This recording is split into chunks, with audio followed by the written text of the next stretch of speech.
आने वाले दिनों में एग्जिट रीएंट्री वीजे की फीस और फाइनल एग्जिट वीजे की फीस वर्कर को ही पे करनी पड़ सकती है। चौंकिए मत।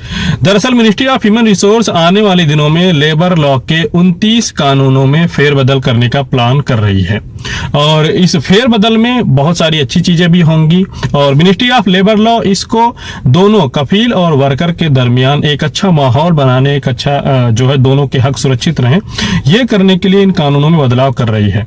इसमें वर्कर किस तरह से काम करेंगे, कफील किस तरह से अपने वर्कर को ट्रीट करेगा, क्या वो करवा सकता है, क्या नहीं करवा सकता, और इसके अलावा किस चीज की फीस के लिए कौन जिम्मेदार होगा। कुछ फीस जो है वर्कर के लिए भी छोड़ी गई है, कुछ फीस जो है कफील के लिए, तो कौन सी चीज के लिए कौन कौन जिम्मेदार होगा, इन तमाम चीजों का जो है वो फिर से इसको रिशेड्यूल कर रहे हैं, यानी फिर से सारे मामला जो है सेट कर रहे हैं। तो सऊदी गजट की रिपोर्ट यहाँ पर मेरे पास है, मैंने इसको ट्रांसलेट किया है, तो चलिए देखते हैं कि इस रिपोर्ट में क्या क्या है। सऊदी लेबर लॉ के नए वर्जन में जो नया आर्टिकल नंबर 231 शामिल किया गया है, उसमें कहा गया है कि फैक्ट्री या कंपनी में वर्करों की भर्ती के दौरान अगर कोई वर्करों की भर्ती में दलाली करता है तो उस पर 2 लाख रियाल से 5 लाख रियाल जुर्माना किया जाएगा। इसी आर्टिकल 231 में कहा गया है कि ऐसे किसी भी शख्स को वर्कर बुलाने या हायर करने की इजाजत नहीं है जिसके पास वर्कर हायर करने का लाइसेंस न हो। आगे कहा गया है कि मिनिस्ट्री सभी प्राइवेट फार्मों की निगरानी करेगी, कहीं भी फॉल्ट मिलने पर जुर्माना करेगी और अगर फॉर्म या कंपनी इस तरह के जुर्म को बार बार दोहराती हैं तो उनको मिनिस्ट्री ऑफ इंटीरियर के सामने पेश भी किया जाएगा।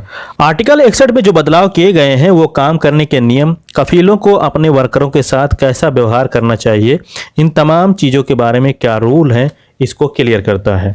जैसे कि आर्टिकल 61 में कहा गया है कि कफील अपने वर्करों को नस्ल, रंग, जेंडर यानी लिंग या उम्र के आधार पर भेदभाव नहीं कर सकता।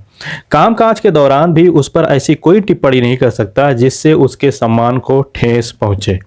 कोर्ट के फैसले के बिना वर्कर की सैलरी को रोकना या सैलरी का कुछ हिस्सा रोकना या वर्कर से कोई ऐसा काम करवाना जो उसके वर्किंग एरिया में ना आता हो, ये तमाम चीजें मना है। हालांकि दूसरे आर्टिकल में इस बात की सुविधा दी गई है कफीलों को कि वो अपने वर्कर से उनके प्रोफेशन के अलावा साल में 1 महीना अलग कोई दूसरा काम करवा सकते हैं।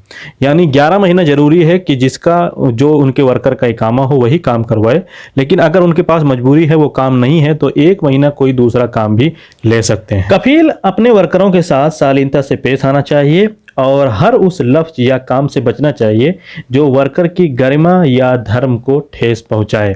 नए कानून में जोर दिया गया है कि कंपनी अपने वर्कर को रहने के लिए सही जगह, रहने की जगह से काम करने की जगह तक जाने के लिए ट्रांसपोर्ट साधन की फैसिलिटी भी देनी होगी। इसके अलावा खाने पीने के लिए जो एक्स्ट्रा पैसा उनके कॉन्ट्रैक्ट में दर्ज है वो चाहे तो नगद भी दे सकती है यानी कैश में, या चाहे तो सैलरी के साथ में भी उस पैसे को जोड़ के दे सकती है। कफील और वर्कर या कंपनी अगर कॉन्ट्रैक्ट खत्म करते हैं तो उनका कॉन्ट्रैक्ट अगर लिमिटेड टाइम के लिए रहा है तो बिना 60 दिन नोटिस पीरियड के भी वो कॉन्ट्रैक्ट खत्म कर सकते हैं।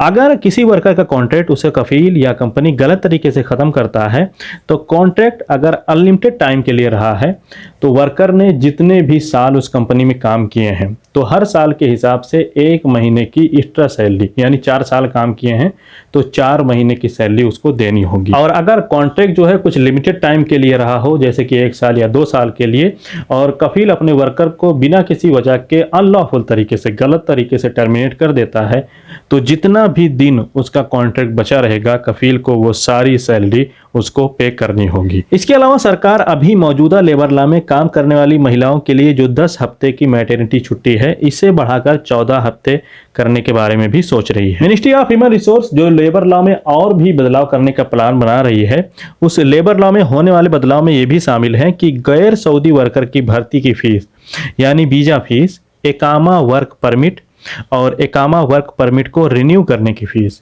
या हुकूमत की तरफ से तय की गई कोई दूसरी फीस, इन तमाम फीस का जिम्मेदार जो है वो कफील होगा।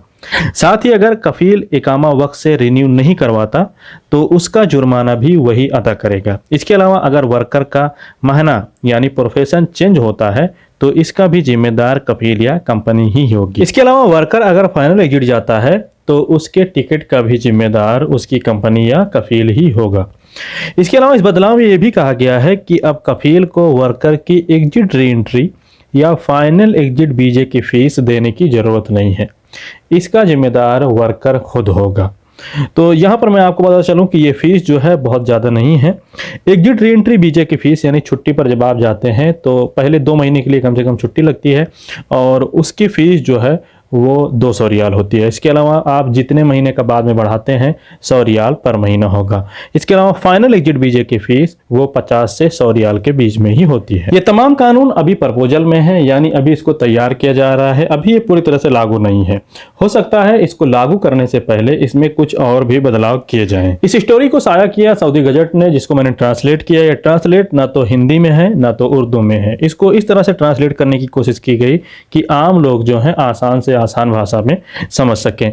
तो उम्मीद है वीडियो आपको पसंद आया होगा। फिर भी कोई सवाल है तो कमेंट करें, चैनल पर नए हैं तो सब्सक्राइब करें, वीडियो को लाइक करना ना भूलें, दोस्तों के साथ शेयर करें। कोई पर्सनल सवाल है, स्क्रीनशॉट या फोटोज वगैरह भेजना है तो अहमद इन्फो के सोशल मीडिया हैंडल पर विजिट करें। बहुत बहुत शुक्रिया, थैंक यू।